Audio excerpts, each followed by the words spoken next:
Welcome to Shorty Supercoach and welcome to another update on my side. Now, last time I did this video, all hell broke loose. I had this one scheduled and almost on the day, within 24 hours, Marshall and Preuss both went to pieces. So really disappointing. A lot of our fellow coaches would have had both of those guys really. So it was a savage hit for most super coaches out there. So I thought, it's only recently that I did a team update, but I thought, who doesn't love a little team video? They're always the ones that people are most interested in. So let's get stuck into it and show you a little bit of an update. Now, I did my Supercoach ramble. Let me know what you think on those. It's just where I pretty much just get this microphone, just get that little fella and just talk crap, really. Literally me thinking out loud. But I enjoy doing them, little podcast style. So this is how my side would have looked last time. Last time we met, Preussy boy was in there, Marshall had just come into my side, and there were a couple other bits and pieces. Dow was in my side. I'm sure people were loving that. And look, as you would have known in the ramble, so we're going to just run through what changes I made. Now, most people just say, look, you got to go Gawn and Grundy now, but I don't want to. I don't want to. I hate spending that much money, as well as having Lockie Neal is so pricey.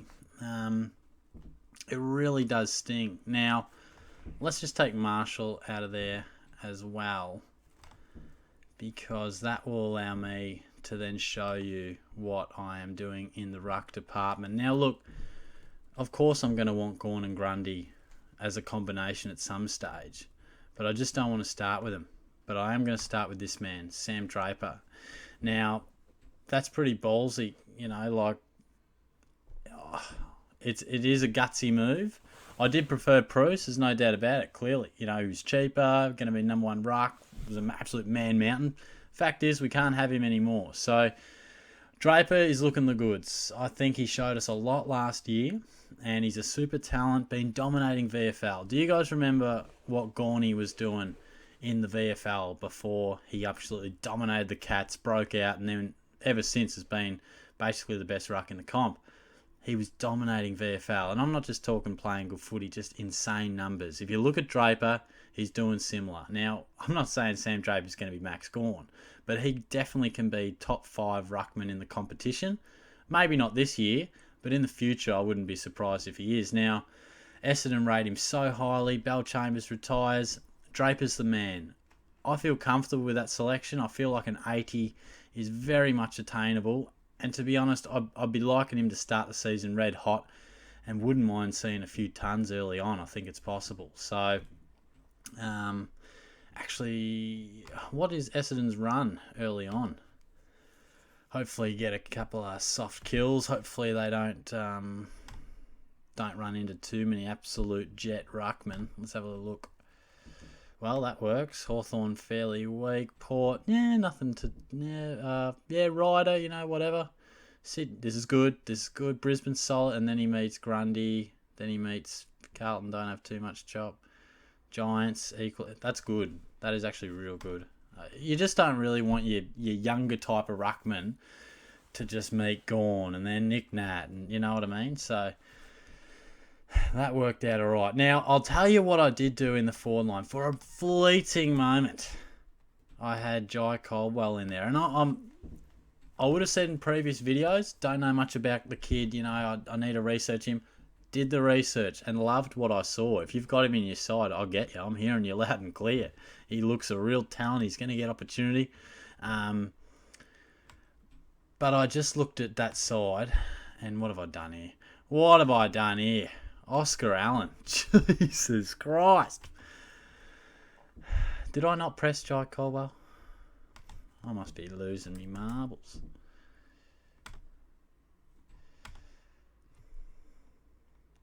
I tell you, you want someone to be your tech guy, Shorty is your man. Absolutely no idea. There we go. So that is how, for a brief moment, my side was looking. I really like the backline midfield. I'm really pleased with. I know there's some, there is some risk in there, but I like it. But this forward line's... I can't go to bed at night and sleep soundly with that forward line. Look at it. It's disgusting in a way. You got Rayner, who's got lots of risk, but I'm prepared to take some risk, you know.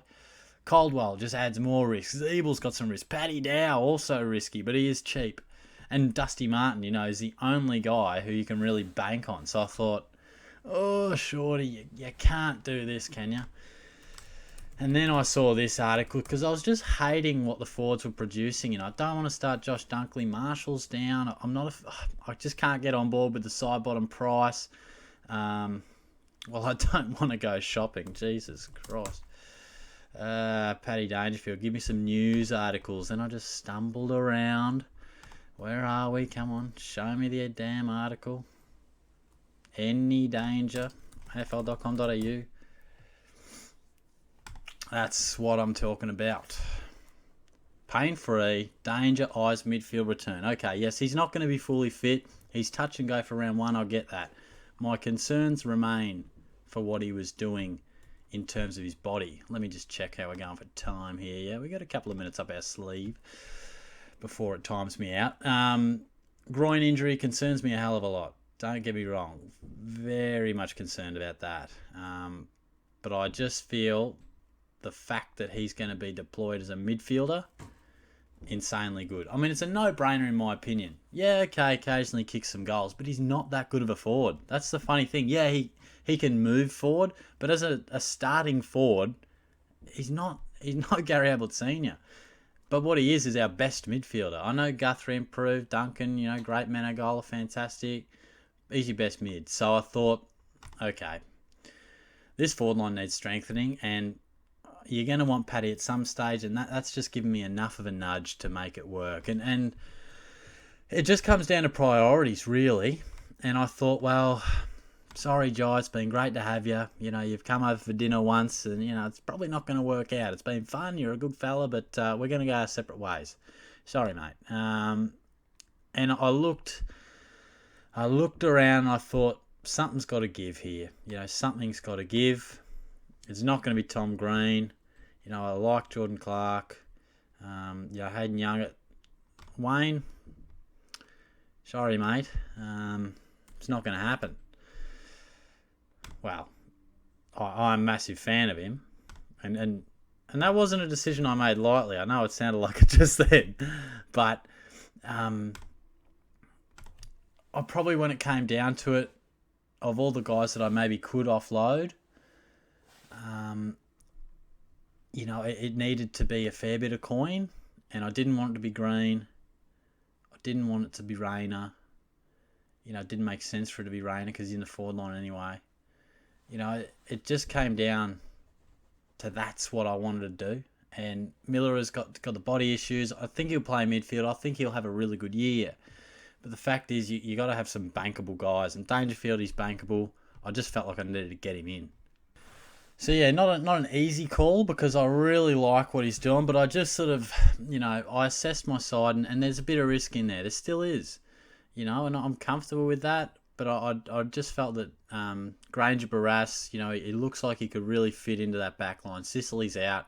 He's been training with Sicily in terms of coaching and that. He looks a really good option down back. Intercepting King as a junior.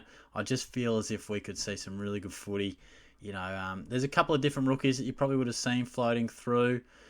So I've got the 14K there, and look, it just depends how you really want to go about it. You know, I've got Dow in there. Now I probably Matty Flynn, is it, for the Giants? You know, now that Preuss is out, Flynn could go in your R3. Added in Will Gould, you know, hearing a lot of good things about him. We've been hearing that for a while.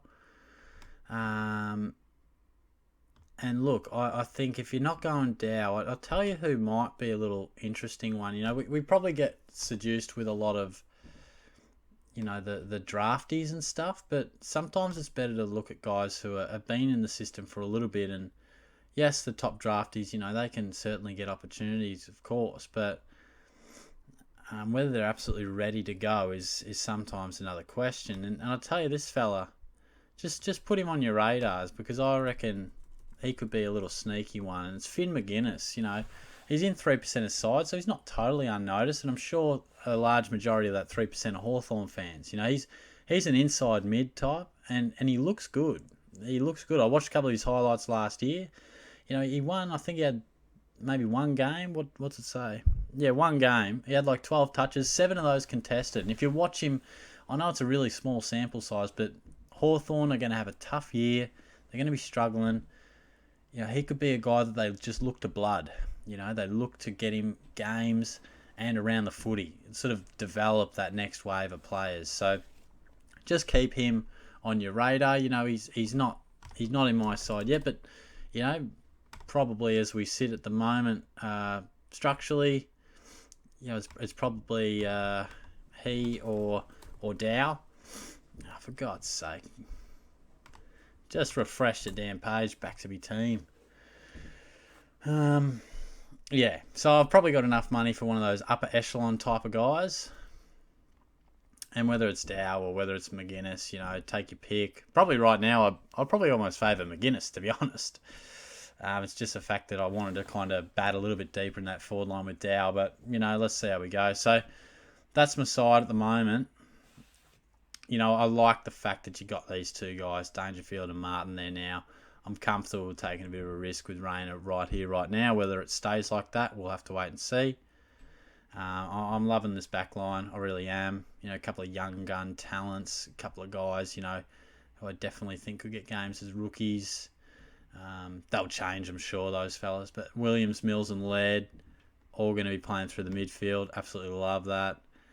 And yeah, I've touched on the midfield before. Green, I need to see what exact position he's going to get. Jordan Clark, I love that fella. I reckon he's a really good chance to get opportunity. I think the Cats want to see something from him. Whether he's good enough, whether he can nail down a spot, we'll have to wait and see. But as a Cats man, he needs to play if we're going to do anything this year. And the forward line, it's always up for debate, isn't it? It's tough this year. It's real tough. But let me know how you're travelling with it. And at the moment, that is my side. So we're going okay. We're getting there. We're starting to make a few, harder calls, hone in. 27 days to go.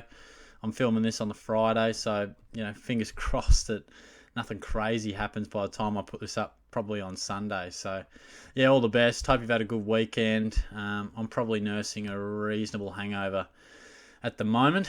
But, yeah, I hope you have a good weekend. Enjoy. I'll be back soon. Cheers.